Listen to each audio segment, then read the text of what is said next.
முதுகுடுமி பெருவழுதியின் காலத்தில் பாண்டிய அரசின் அடித்தளம் வலுப்பெற்றது. ஆனால் ஒரு அரசு அடித்தளத்தால் மட்டும் நிலைக்காது. அதை பாதுகாக்கவும் விரிவுபடுத்தவும் ஒரு அரசன் தேவை. அந்த காலத்தில் தமிழ் நிலம் அமைதியாக இல்லை. சேரர், சோழர், சிறு அரசுகள் அனைவரும் அரசியல் சக்திக்காக போட்டி போட்டனர். அந்த நேரத்தில் பாண்டிய சிம்மாசனத்தில் ஒரு அரசன் இருந்தான். அவன் பெயர் நெடுஞ்செழியன். அவன் வெறும் அரசன் மட்டுமல்ல, போரின் வழியில் பாண்டியத்தின் பெயரை உயர்த்தியவன். சங்க பாடல்கள் அவனை பற்றி கூறுவது அவன் போரில் பின்வாங்காதவன். அவன் படைகளை வழிநடத்தும் போது பாண்டிய கொடி முன்னே சென்றது. ஒரு அரசன் தன் அரியணையில் அமர்ந்தால் அவன் அரசன். ஆனால் ஒரு அரசன் போர்க்களத்தில் நிற்கும் போதுதான் அவன் பேரரசை உருவாக்கிறான். அவன் காலத்தில் பாண்டியத்தின் பெயர் கொற்கை கடற்கரையிலிருந்து தமிழகம் முழுவதும் பரவத் தொடங்கியது. அது ஒரு அரசின் வளர்ச்சி மட்டுமல்ல, அது ஒரு மரபின் எழுச்சி. ஒரு மனிதன் ஒரு நாட்டை ஆளலாம், ஆனால் ஒரு அரசன் ஒரு காலத்தையே மாற்றிவிடலாம்.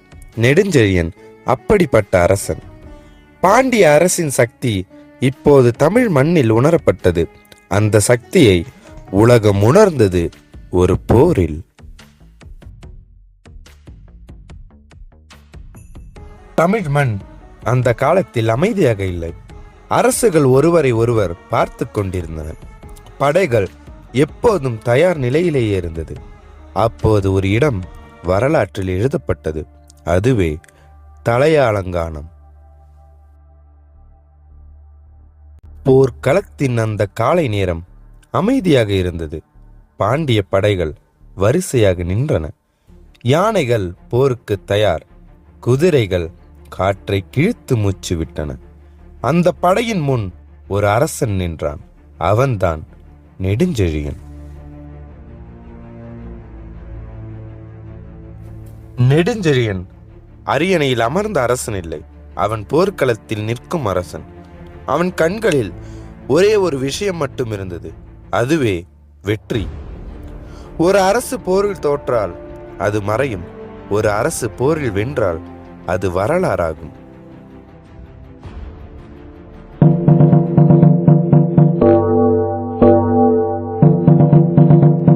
அந்த ஒளி அமைதியை உடைத்தது.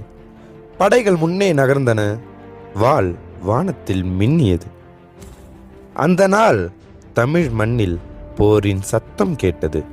போரின் நடுவில் பாண்டிய கொடி முன்னே நகர்ந்தது. நெடுஞ்செழியன் படையின் நடுவில் நின்றான். அவன் பின்வாங்கவில்லை, அவன் முன்னே சென்றான். அவனை பார்த்து படை வீரர்கள் இன்னும் வேகமாக போரிட்டனர். ஒரு அரசன் படைக்கு கட்டளையிடலாம், ஆனால் உண்மையான அரசன் ஒரு படையின் முன் நடந்து காட்டுவான். போரின் நேரம் கடந்து கொண்டிருக்க ஒரு நேரத்தில் போரின் திசை மாறியது. பாண்டிய படை முன்னேறத் தொடங்கியது. எதிரிகள் பின்வாங்கினர். அந்த நாள் போர்க்களத்தில் ஒரு பெயர் உயர்ந்தது, நெடுஞ்செழியன். சூரியன் மெல்ல மறைய ஆரம்பித்தது. போரின் சத்தம் மெல்ல குறைந்தது. ஆனால் ஒரு விஷயம் மட்டும் அந்த மண்ணில் இருந்தது, அதுவே பாண்டிய கொடி.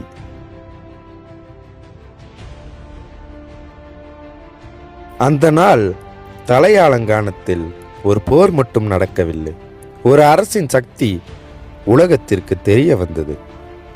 ஒரு அரசன் தன் நாட்டை காப்பாற்றினான், அவன் வீரன். ஆனால் ஒரு அரசன் போரால் தன் மரபை உயர்த்தினால் அவன் வரலாறாகிறான். போரில் வென்ற அரசன் தமிழ் மண்ணில் மிகப்பெரிய அரசியல் சக்தியாக உருவெடுக்கிறான். தலையாலங்கான போரில் பாண்டிய கொடி போர்க்களத்தில் உயர்ந்தது. ஆனால் ஒரு வெற்றி மட்டும் ஒரு அரசை உருவாக்காது, அது ஒரு புதிய காலத்தை தொடங்கும்.